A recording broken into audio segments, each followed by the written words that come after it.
Hello बच्चों, आशा करती हूँ कि आप सब अच्छे होंगे।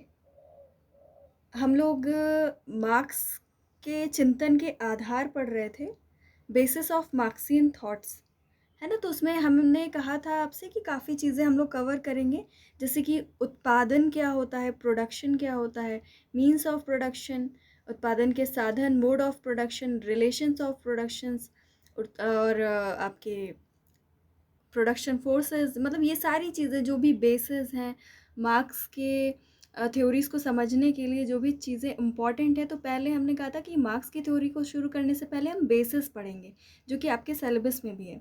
ठीक है, तो लास्ट वीडियो में आपका प्रोडक्शन वाला कंप्लीट हो चुका है टॉपिक, यानी कि उत्पादन किसे कहते हैं, मार्क्स ने उत्पादन किसको कहा है। ठीक है, ये हमने कवर कर लिया है। और अगर आपने इससे पहले वीडियो नहीं देखा है वो वाला, तो देख ज़रूर लीजिएगा। ठीक है, और जो भी आपके वीडियोस हैं मैं इसका डिस्क्रिप्शन देख लीजिएगा, तो मैं लिंक उसमें दे दूँगी आपको। जो भी आपने नहीं देखा है उसको कवर ज़रूर कर लीजिएगा, क्योंकि चीज़ें इसमें आपको सीक्वेंस से देखना ज़रूरी है। कि अगर मैंने आपको पहले प्रोडक्शन बताया है तो प्रोडक्शन पहले देखिए कि क्या होता है, देन आपको मैं बता रही हूँ कि मीन्स ऑफ प्रोडक्शन क्या होता है। आइए हम लोग देखते हैं कि मीन्स ऑफ प्रोडक्शन क्या होता है, उत्पादन के साधन क्या होता है। और उत्पादन के साधन और उत्पादन के तरीके दोनों सेम चीज़ है। ठीक है, ये लिखा हुआ है, वे उपकरण या तरीके जिनके द्वारा भौतिक वस्तुओं या सेवाओं का उत्पादन किया जाता है उत्पादन के साधन कहलाते हैं। कोई भी तरीका या कोई भी हम उपकरण इस्तेमाल कर रहे हैं जिसके द्वारा हम क्या कर रहे हैं, भौतिक वस्तुओं का उत्पादन कर रहे हैं या कोई सेवा का उत्पादन कर रहे हैं, तो उसको हम क्या कहते हैं, उत्पादन के साधन। ठीक है, इंग्लिश में देख लेते हैं। डिवाइसेस और methods by which material, goods और services are produced are called the means of production. ठीक है, तो आप देख रहे हो ना, डिवाइसेस या मेथड्स यूज़ करके हम कोई भी मटेरियल, गुड या सर्विसेज अगर हम प्रोड्यूस कर पा रहे हैं, तो वो जो डिवाइसेस हैं या जो मेथड्स यूज़ कर रहे हैं, उपकरण या जो तरीके इस्तेमाल कर रहे हैं, वही होते हैं उत्पादन के तरीके। ये तो आपको क्लियर हो गया। अब देखते हैं कि किसको कहा है मार्क्स ने कि उत्पादन का तरीका या उत्पादन का उपकरण या मीन्स ऑफ प्रोडक्शन होता है, वो क्या है। ठीक है, ये आप देख रहे हैं, जब आदिम व्यवस्था थी या प्रिमिटिव स्टेज था, ठीक है, तो क्या था, ट्रेडिशनल टूल्स हुआ करते थे, परंपरागत उपकरण हुआ करते थे। जब दासता युग था तो क्या था,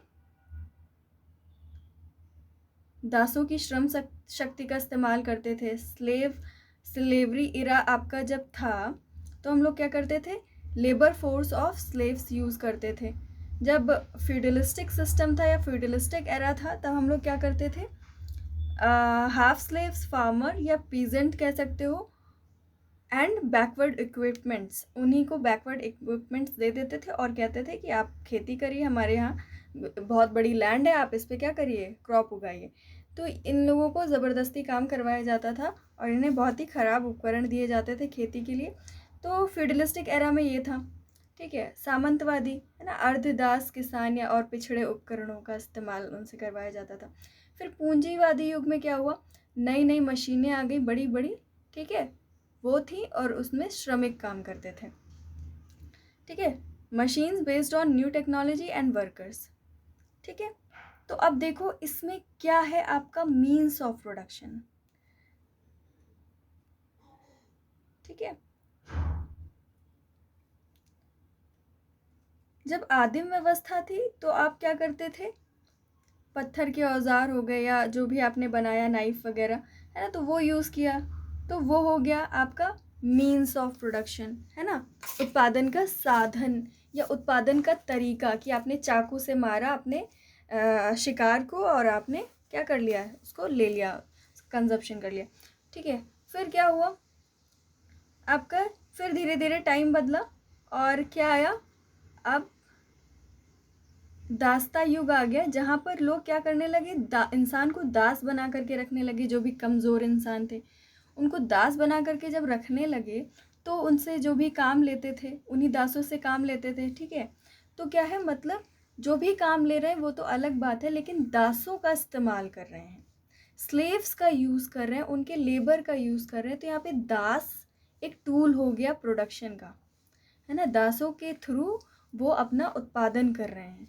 तो क्या है यहाँ पर, दास एक इंसान है, क्या, उत्पादन का साधन, मीन्स ऑफ प्रोडक्शन, ठीक है, स्लेव्स।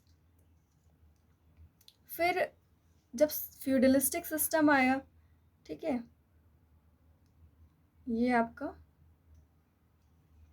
ये, ठीक है, फ्यूडलिस्टिक एरा आया, फ्यूडलिस्टिक टाइम आया, जब आपका एज आया, तो क्या हुआ, यहाँ पर पीजेंट्स होते थे जिनके पास खुद की थोड़ी बहुत भूमि होती थी तो होती थी, नहीं तो मतलब उनके पास खुद का अपना नहीं था कि वो लोग खुद से अपनी सारी ज़रूरतें पूरी कर सके, इसलिए वो लोग क्या करते थे, लैंडलॉर्ड्स के यहाँ काम करने के लिए जाते थे। और लैंडलॉर्ड्स भी उनको ऐसे कर्ज में और बाकी चीज़ों में इस तरीके से फंसा करके रखते थे कि उनका बहुत शोषण होता था। तो इस तरीके की कुछ एरा थी ये, सामंतवादी युग था इस तरीके का, जहाँ पर अर्धदास किसान, मतलब इसीलिए दास लिखा हुआ है, स्लेव लिखा हुआ है, क्योंकि एक तरीके से उनको स्लेव ही बना करके रखते थे। थोड़ा सा पैसा दिया और उसके बदले में बहुत सारे इंटरेस्ट लेते रहते थे, है ना। और उनको बहुत ज़्यादा शोषण होता था, एक्सप्लॉयटेशन होता था, है ना। और उनको दे देते थे कि मतलब हल दे दिया, बैल दे दिए, है ना, कि आप भैया करो मेरे यहाँ काम, है ना, जो भी काम करवाते थे। तो क्या है, सारा काम करके सारा मतलब प्रोडक्शन और सर्विसेज कौन प्रोड्यूस कर रहा है यहाँ पर, जो हाफ स्लेव फार्मर्स हैं, है ना, इनसे सर्विस ली जा रही है या कोई भी प्रोडक्शन करवाया जा रहा है। तो ये यहाँ पर इस टाइम पे ये हैं आपके मीन्स ऑफ प्रोडक्शन, ये है, ठीक है, ये आपका मीन्स ऑफ प्रोडक्शन है। फिर पूंजीवादी युग आया, फिर यहाँ पे बड़ी बड़ी मशीन्स आ गई, न्यू टेक्नोलॉजी आ गया, तो यहाँ पे और उसमें वर्कर्स काम कर रहे हैं। तो सिर्फ और सिर्फ टेक्नोलॉजी आपका मीन्स ऑफ प्रोडक्शन नहीं है, नई प्रौद्योगिकी आपका मीन्स ऑफ प्रोडक्शन या उत्पादन का साधन नहीं है, साथ में श्रमिक भी है, वर्कर्स भी है ना। तो मार्क्स की यही खासियत है कि इन्होंने इंसानों को भी लिया है साथ में मीन्स ऑफ प्रोडक्शन के अंदर या उत्पादन के साधनों के अंदर, ठीक है। तो अब इसके जस्ट बाद हम लोग बात करने जा रहे हैं किसकी, उत्पादन के संबंधों की। बिल्कुल ज़रूर देख लीजिए, तुरंत देख लीजिए, कॉन्सेप्ट क्लियर कर लीजिए, ठीक है। चलिए, डिस्क्रिप्शन में सारे लिंक्स आपको मैं दे दूँगी।